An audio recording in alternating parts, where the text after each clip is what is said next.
The moment was, I was 18 years old, right out of high school. I got my acceptance letter from UCLA. I was so proud. I remember being outside of the mailbox, and it was like the Toyota commercial. Like I jumped in the air. I was so happy, so excited, and so I was, on top of the world. And then I go to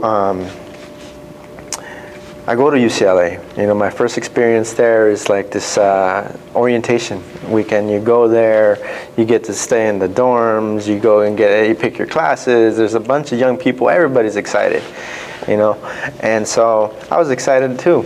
And so I get there, I get my classes. I'm with a group, that is randomly selected, of peers, at least by age. And we settle in to the dorms, and then after that we all go as a group to the dining hall. I'm still in awe that I'm at this prestiged university, an institution, such a sense of pride, what's going on. I'm excited. And then we sit down and we start to talk and eat, right? And I know what to do to get a kid out of school so well that I was 100% on all my discipline hearing panel cases, and I even expelled all the kids that I set out to expel. But one day I woke up and was like, what was the point? Because if we're really supposed to be educating kids, where in ed code does it teach us as educators how to keep them?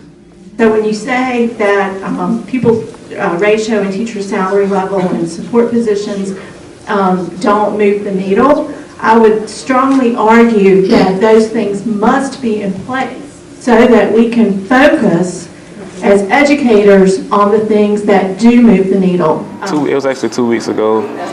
Walked into Walmart because my mom wanted some water, so we just went to Walmart, grabbed about a 24 bottle case of water, and it was on a counter about this size, and I asked the lady to put the water on the. She was an older white woman, but I asked her to place my water on the counter, and she looked at me, kind of gave me like a sour face, and I wasn't hurt emotionally by it, but it kind of touched me a little bit, because it's kind of, if I felt like I was being stereotyped just because I was a young black male. One day I took a gun off of a boy in Oakland, and I have the gun in my office, so you have to mandatory expel him. He has a weapon.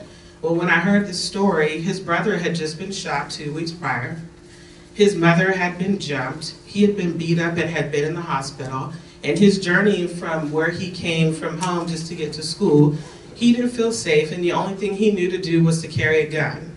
Now, nowhere in ed code does it allow me, as his administrator, the story as the why.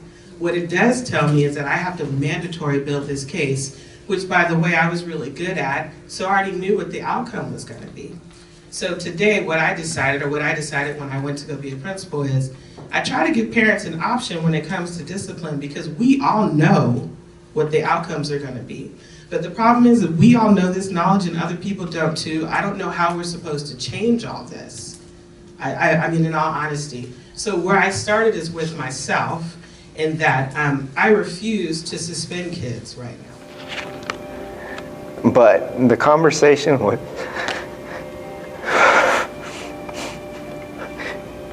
it was the questions that they asked, and I don't know if it was intentional. All they asked was like, what were your SAT score? Where did you go to school?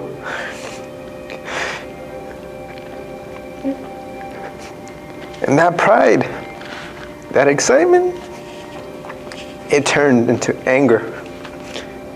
And I was angry, that I was made to feel like I didn't deserve to be there. Whether it was their intention or not, that's how I felt. Affirmative action was an intentional practice of trying to recruit more disenfranchised communities to be representative at universities, so actively seeking out minority students, underrepresented students, and holding spaces for them at the university. And so My class going to UCLA was the last class under that program, because California got rid of that. They voted it out, Prop 209. And so I was like, okay, I'm angry about this. There's less and less people that look like me at the university. So that anger continued to fuel me. And so I knew I wanted to change the system. The system was broken. So I said, you know what, I'm going to go into teaching for 2 years, and then I'm going to go to law school. I'm going to go to law school, and I'm going to be a civil rights lawyer, and I'm going to go ahead and just flip the system upside down. But what happened is I fell in love with teaching. I fell in love with the community. And then I started to see that the system was the educational system. That my role was going to be to try to prepare more students to be able to access that institution of power.